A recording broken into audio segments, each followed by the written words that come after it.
Wag mo na siya i-break kung sino man to. Nagpa-billboard na siya, oh. Ang sweet. Wag na tayo mag-break, please. Sino yung di na yan?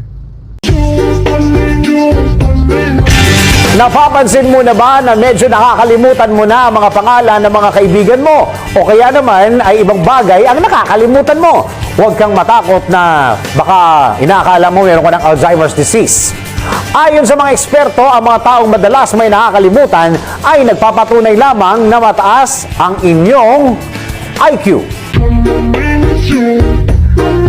Bumuhit ka, bebe! Huwag pare. Huwag mo ituloy pare. Marami ka na pinapatay na tao.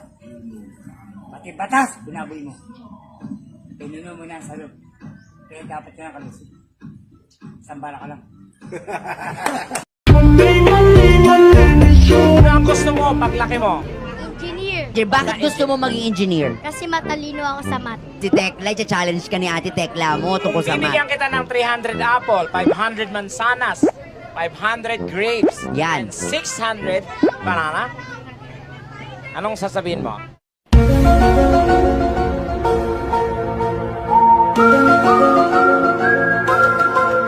Thank you. Tingnan mo to, mahal.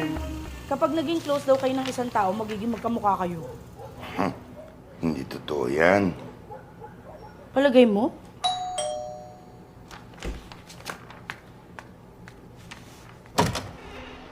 Hi, Kuya. Hi, Tin. Sarap ng ulam niyo ngayon, ah. Thank you.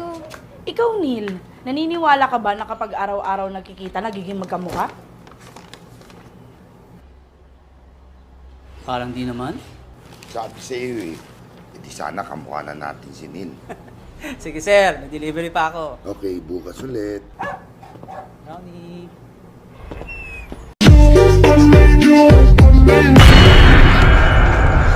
Yo! Ang pag-ibig ay parang paminta. Gusto mong makuha ng buo, pero dinurog na ng iba.